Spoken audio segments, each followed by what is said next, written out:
Corona virus पर आज के ताजा 10 अपडेट्स क्या है मैं आपको बताता हूं फटाफट से। सबसे पहले मैं आपको बता दूं कोरोना वायरस से दुनिया भर में मौतों का आंकड़ा 10 लाख के पार पहुंच चुका है। आखिर कब थमेगा ये कोरोना? दरअसल दोस्तों कोरोना वायरस ने न सिर्फ दुनिया भर में तबाही मचाई हुई है बल्कि इसने लोगों के जीवन के जीने के तौर तरीके को भी बदल कर रख दिया। कोरोना वायरस के विस्फोट से 9 महीने बीत चुके हैं मगर अब भी इसका कहर जारी है। हर दिन लाखों लोग इसके चपेट में आ रहे हैं और हजारों की तादाद में मौतें हो रही है। कोरोना वायरस से दुनिया भर में मरने वालों का आंकड़ा 10 लाख के पार पहुंच चुका है। जी हाँ दोस्तों, अमेरिका के जॉन हॉपकिंस यूनिवर्सिटी के मुताबिक कोरोना वायरस से दुनिया भर में 10 लाख से ज्यादा यानी कि तकरीबन 1 मिलियन से भी ज्यादा लोगों की मौत हो चुकी है। इसी बीच खबर है दोस्तों कि कोरोना वायरस के बाद अब चीन में फैली एक और महामारी, लगाना पड़ा आपातकाल। जी हाँ, मैं आपको बता दूं चीन में अब ब्यूबोनिक प्लेग फैल गया। देख सकते हैं बड़ी खबर की कोरोना महामारी के बीच चीन में एक और वायरस KH का भी खतरा मंडरा रहा। ICMR ने भी सावधान किया। Indian council of medical research organization ने भी कहा कि यह बीमारी दूसरे देशों में भी फैल सकती है, आपको सावधान रहने की जरूरत है। दरअसल चीन से दुनिया भर में फैले कोरोना वायरस से भी हम नहीं उबर पाए कि एक और चीनी वायरस के फैलने का खतरा मंडरा रहा। भारतीय वैज्ञानिकों ने चीन के एक और वायरस के फैलने वाले खतरे के प्रति आगाह भी किया। कोरोना महामारी से जंग के बीच चीन के इस वायरस से देश में बीमारी होने की संभावना है। भारतीय चिकित्सा अनुसंधान परिषद यानी कि ICMR के वैज्ञानिकों ने एक और चीनी वायरस की खोज की है जिससे देश में बीमारी फैल सकती है। इसका नाम KH वायरस CQV है। एक तरफ तमाम प्रयासों के बावजूद कोरोना महामारी पर पूरी नियंत्रण नहीं हो पाया और ऐसे में बीमारी पैदा होने वाला नया वायरस चिंता बढ़ा सकता है। ICMR के वैज्ञानिकों ने KH वायरस नामक जिस वायरस की खोज की है वह देश में बीमारी फैलाने की क्षमता रखता है। ये वायरस ऑर्थोपेड जनित वायरस की श्रेणी में आते हैं। ये क्यूलेक्स नामक मच्छरों के अलावा सूअर में भी पाए जाते हैं। खबरों के मुताबिक चीन और वियतनाम में बड़े पैमाने पर लोग इस CQV वायरस से ग्रसित पाए जा रहे हैं। भारत में भी CQV से होने वाली बीमारी फैलने की संभावना है। जी हाँ, आप यकीन नहीं करोगे दोस्तों, भारत में 2 लोगों के सीरम सैंपलों में एंटी CQV IG एंटीबॉडी मिली है। ICMR की मेडिकल पत्रिका IJMR के अनुसार ये दोनों सैंपल कर्नाटक में साल 2014 और साल 2017 में मिल गए थे। ICMR के वैज्ञानिकों ने आगाह किया कि इस वायरस का संक्रमण फैला तो सार्वजनिक स्वास्थ्य संकट खड़ा हो सकता है। आपको ज्यादा सावधान रहने की जरूरत है। यहाँ तक कि मच्छरों में भी CQV रिप्लेशन संख्या बढ़ाने की क्षमता जांची गई है। इसके अलावा जैसा कि मैंने आपको बताया ब्यूबोनिक प्लेग ये भी चीन में फैल रहा है जिससे कि देश के दक्षिण पश्चिमी हिस्से में आपातकाल लगाया जा रहा है। बताया जा रहा है कि एक 3 साल का बच्चा प्लेग की चपेट में आ गया जो यूनान का रहने वाला है। चीन में पिछले सप्ताह प्लेग के फैलने का मामला सामने आया था लेकिन इसकी पुष्टि रविवार को हुई है। चीन में कोरोना वायरस के बाद अब ब्यूबोनिक प्लेग फैल गया जिससे कि देश के दक्षिण पश्चिमी हिस्सों में इमरजेंसी यानी कि आपातकाल लगा दिया गया। डेली एक्सप्रेस की रिपोर्ट के मुताबिक प्लेग से संक्रमित बच्चे की हालत स्थिर बताई जा रही है और इस घटना के बाद चीनी प्रशासन ने इलाके में 34 स्तर का आपातकाल घोषित कर दिया। प्रशासन की कोशिश है कि वह कोरोना वायरस की तरह से एक और महामारी न फैले, इसके लिए यह आपातकाल घोषित किया गया। इससे पहले यूनान में ही प्लेग से संक्रमित 3 मरे हुए चूहे भी मिले थे। तो देखिए जरा दोस्तों, चीन में और एक बीमारी फैल चुकी है। ज्यादातर बीमारियां सूअरों से, चमगादड़ों से, मच्छरों से वगैरह इन्हीं से फैलती हैं। आपको खास करके इन जीव जंतु से बचकर रहना चाहिए। मच्छरों वगैरह का खास ध्यान रखें। चलिए अगली खबर दोस्तों, देखिए अपडेट की देश में कोरोना से 26 दिन बाद 1000 से कम मरीजों की मौत हुई है। 24 घंटे में 70,000 तकरीबन नए मामले देखे गए और भारत में अब कुल संक्रमित केसों की अगर बात करें 61,45,000 से ज्यादा संक्रमित केस टोटल हो चुके हैं जिनमें से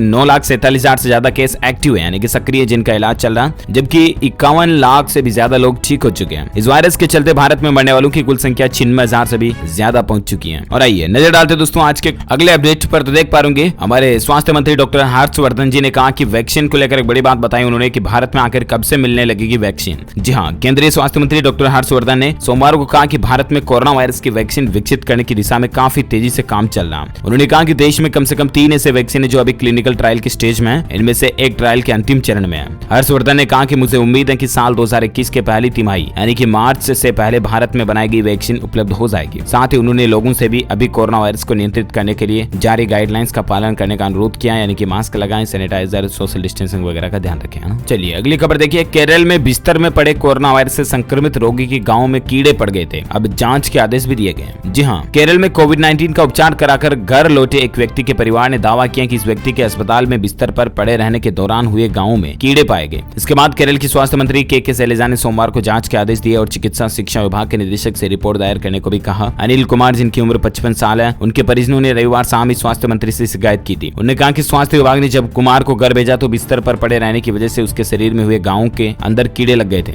मंत्रालय ने एक बयान में कहा कि चिकित्सा शिक्षा विभाग के निदेशक से घटना की जांच करने और रिपोर्ट दायर करने को कहा गया। और देखते हैं इस पर और आगे क्या अपडेट आता मैं आपको बता दूंगा। फिलहाल अगली खबर देखिए आप, बिहार में भी तेजी से घटे हैं कोरोना के केस लेकिन टेस्ट क्वालिटी सवालों के घेरे में चल रही है। दरअसल बात कुछ यूं कि बिहार प्रशासन आगामी विधानसभा चुनाव की तैयारी में व्यस्त है और दूसरी तरफ राज्य में कोरोना वायरस से निपटने की रणनीतियों को लेकर भी राजनीति तेज हो रही है। महामारी के शुरुआती दिनों में स्वास्थ्य विशेषज्ञ बिहार को लेकर चिंतित थे क्योंकि क्योंकि यहाँ न सिर्फ भारत की सबसे ज्यादा प्रवासी आबादी रहती है बल्कि स्वास्थ्य सुविधाएं भी ठीक नहीं है। लेकिन कोरोना वायरस के खिलाफ लड़ाई में बिहार काफी आगे निकलता दिख रहा है, क्योंकि यहाँ केसों की संख्या उल्लेखनीय ढंग से कम हो चुकी है। विशेषज्ञों की राय है कि रैपिड एंटीजन टेस्ट यानी कि RAT का व्यापक उपयोग भी केसों में गिरावट का एक कारण हो सकता है, जिसकी विश्वसनीयता पहले ही सवालों के घेरे में है। ये अपडेट चल रहा है आखिर कैसे बिहार ने कोरोना केसों को मैनेज किया, इसका एक तुलनात्मक चार्ट भी आप देख सकते हैं। चलिए अगली खबर देखिए जरा। हिमाचल में भी कोरोना वायरस से 5 और लोगों की मौत होने की खबर है, जबकि 266 नए मामले देखे गए। हिमाचल प्रदेश में कोरोना वायरस से 5 और मरीजों की मौत हुई है। सोमवार को मरंडी के नेरचौक मेडिकल कॉलेज में 2 संक्रमितों ने दम तोड़ा। सरकाघाट के कोरोना संक्रमित की मौत हुई, वहीं कुल्लू के पिरिनी की 36 वर्षीय कोरोना संक्रमित ने भी दम तोड़ दिया। इसके अलावा किन्नौर से शिमला रेफर कोरोना पॉजिटिव व्यक्ति ने IGMC में जान गंवाई। ITBP का जवान 25 सितंबर को क्षेत्रीय अस्पताल रिंका गंपीओ में लाया गया था और रिपोर्ट कोरोना पॉजिटिव आई थी। जवान पहले ही दिन मधुमेह और अन्य बीमारियों से पीड़ित था। चलिए साथ ही अगली खबर। प्रधानमंत्री नरेंद्र मोदी ने कहा कि कोरोना से दिखा ग्लोबल सप्लाई चेन का एक स्रोत पर निर्भरता का खतरा है। जी हाँ, भारत के माननीय प्रधानमंत्री नरेंद्र मोदी ने सोमवार को डेनमार्क के प्रधानमंत्री मेटे फ्रेडरिक्सन के साथ वर्चुअल द्विपक्षीय बैठक के दौरान जो कहा कि कोरोना महामारी ने ग्लोबल सप्लाई चेन के एक स्रोत पर अत्यधिक निर्भरता के खतरे को उजागर कर दिया। प्रधानमंत्री ने कहा कि भारत आपूर्ति श्रृंखला में विविधता लाने के लिए ऑस्ट्रेलिया और जापान के साथ मिलकर काम कर रहा और इस पहल में समान विचारधारा वाले देशों का स्वागत भी है। उन्होंने कहा कि पिछले कुछ महीनों के घटनाक्रम से पता चलता है कि पारदर्शिता, लोकतांत्रिक मूल्यों और नियम आधारित व्यवस्था में विश्वास करने वाले देशों का मिलकर काम करना जरूरी है। इस बीच खबर देख सकते हैं आपके दुबई में नाइट लाइफ पर बैन लग चुका। कोरोना के बढ़ने के कारण नए प्रतिबंध लागू हो चुके हैं। जी हाँ, कोरोना के बढ़ते मामलों में कई बार सरकारों को अपने फैसले बदलने पड़े या पुनर्विचार भी करना पड़ा। ऐसा ही कुछ दुबई में सरकार ने किया, जहां नाइट लाइफ पर फिर से नए प्रतिबंध लागू कर दिए। सरकार ने फैसला दुबई में बढ़ते हुए कोरोना के मामलों के चलते लिया। नई घोषणाओं के तहत प्रशासन ने दुबई में कोरोना वायरस के बढ़ते मामलों के कारण रात में बार और रेस्तरां की सेवाओं पर फिर से प्रतिबंध लागू कर दिए, यानी कि रात में रेस्टोरेंट वगैरह इन पर भी शिकंजा ज्यादा रहेगा। ओके दोस्तों, तो कोरोना को लेकर आज कुछ थोड़े बहुत ही अपडेट थे, ज्यादा नहीं थे। उम्मीद आपको जानने मिलेंगे। आप मुझे नीचे कमेंट करके बताइए कि आप कौन से राज्य के कौन से जिले में रहते, ताकि पर्टिकुलर में आपके स्टेट गवर्नमेंट की तरफ से आने वाले अपडेट भी आपके मोबाइल तक पहुंचा पाऊंगा। इस वीडियो को लाइक करना, ज्यादा से ज्यादा अपने दोस्तों के साथ फेसबुक और व्हाट्सएप पर भी शेयर करना, और अगर आप DLS न्यूज चैनल पर पहली बार आए तो चैनल को सब्सक्राइब करके बेल आइकन जरूर दबा देना, ताकि आपको रोजाना की ताजा अपडेट्स तुरंत आपके मोबाइल पर मिलते रहेंगे। Thank you, take care, good bye, जय हिंद, जय भारत, वंदे मातरम।